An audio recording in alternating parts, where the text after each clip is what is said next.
Assalamualaikum warahmatullahi wabarakatuh. Halo semuanya, semoga kita dalam keadaan sehat dan bersemangat untuk belajar.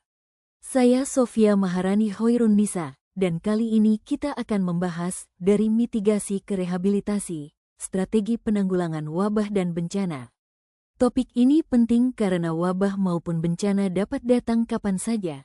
Gempa bumi, banjir, hingga wabah penyakit seperti DBD dan pandemi COVID-19.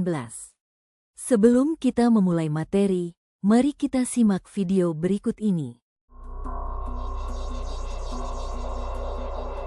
Sejumlah pasien dengan penyakit tak dikenal berdatangan ke Rumah Sakit Pusat Wuhan awal Desember 2019. Dr. Li Wenliang, dokter di rumah sakit, kemudian menyebarkan berita lewat sosial media bahwa para pasien menunjukkan gejala radang paru-paru akibat virus. Pejabat kesehatan Cina mulai menyelidiki pecahnya wabah. Sejumlah pasien pertama punya akses ke pasar ikan Huanan yang juga menjual binatang liar. Tanggal 1 Januari, pasar ditutup. Mengawali tahun 2020, pejabat kesehatan Cina mengumumkan penyebabnya, sebuah virus corona jenis baru. Seorang pasien berusia 61 tahun jadi korban meninggal pertama. Jumlah yang terinfeksi meningkat drastis. Tak lama kemudian, Thailand mengkonfirmasi pasien corona pertama di luar Cina. Jepang melaporkan kasus perdana berikutnya. Tidak ada di antara pasien ini yang pernah datang ke pasar di Wuhan. Kemungkinan besar penularannya dari orang ke orang. Di Cina, virus meluas ke berbagai kota. Warga mulai memakai masker.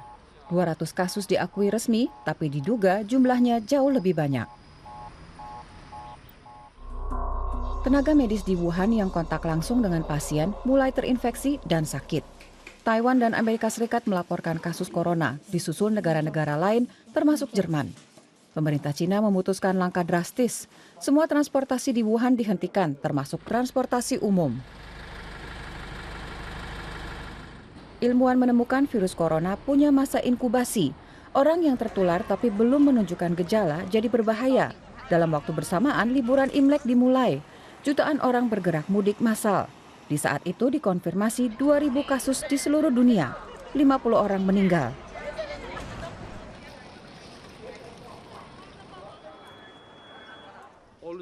WHO menyatakan wabah sebagai situasi darurat kesehatan global dan menyerukan tindakan terkoordinir internasional.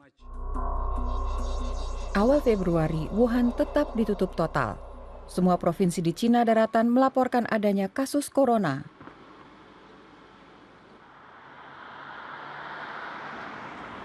Li Wenliang, dokter dan whistleblower virus corona, juga meninggal. Satu dari banyak korban lain. Hanya dalam waktu 2 bulan, virus menyebar makin cepat di luar Cina. Yang paling parah Korea Selatan, Iran, dan Italia. Semakin banyak negara melaporkan kasus corona. Kapan pandemi mereda, tidak ada yang tahu pasti.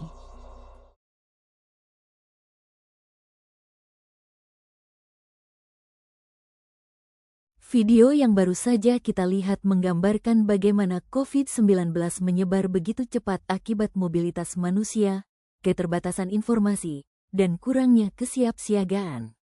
Dampaknya meluas ke semua aspek kehidupan, kesehatan, ekonomi, pendidikan, bahkan sosial. Dari sini kita belajar pentingnya strategi yang terintegrasi, mitigasi untuk mencegah penyebaran, respon cepat saat lonjakan kasus, serta rehabilitasi untuk memulihkan kehidupan masyarakat. Dalam pembelajaran ini, kita memiliki 4 tujuan utama, yaitu menjelaskan prinsip tata laksana wabah dan bencana berbasis komunitas, mengidentifikasi faktor risiko dan sumber daya yang dimiliki komunitas, merancang intervensi sederhana berbasis komunitas, serta mengevaluasi respon komunitas terhadap wabah.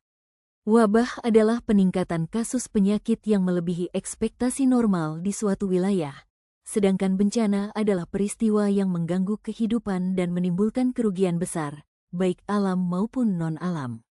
Keduanya membutuhkan respon cepat, koordinasi lintas sektor, dan pendekatan berbasis komunitas karena masyarakat adalah garda terdepan dalam penanggulangan. Pada infografis yang ditampilkan, kita melihat perjalanan penyebaran COVID-19 yang akhirnya ditetapkan WHO sebagai pandemi pada tanggal 11 Maret tahun 2020, serta data kebencanaan di Kota Balikpapan Januari tahun 2024. Tercatat terjadi banjir, kebakaran lahan, pergerakan tanah, hingga berbagai evakuasi darurat dengan total 133 orang terdampak dan belasan bangunan rusak. Infografis ini menunjukkan bahwa baik wabah maupun bencana membutuhkan kesiapsiagaan yang kuat dan keterlibatan komunitas dalam respon cepat. Penanggulangan dilakukan melalui identifikasi masalah, yaitu deteksi dini, pelaporan, dan analisis situasi. Setelah itu dilakukan respon tanggap darurat dengan vaksinasi, evakuasi, dan distribusi logistik. Tahap terakhir adalah rehabilitasi yang memulihkan layanan kesehatan, ekonomi, dan dukungan psikososial agar masyarakat dapat bangkit lebih kuat. Nilai agama juga menjadi dasar tindakan kita.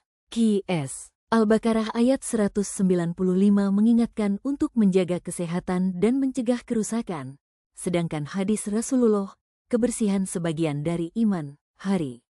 Muslim menekankan bahwa menjaga kebersihan bukan hanya untuk diri sendiri tetapi juga melindungi orang lain.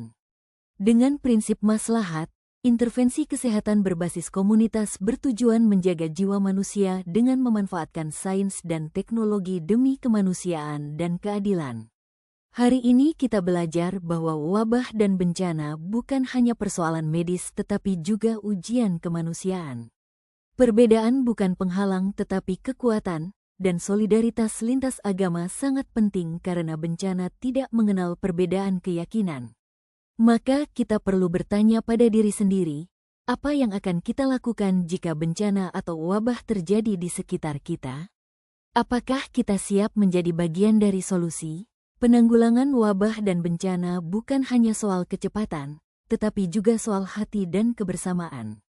Ingatlah kutipan ini, "Every doctor is a part of community resilience."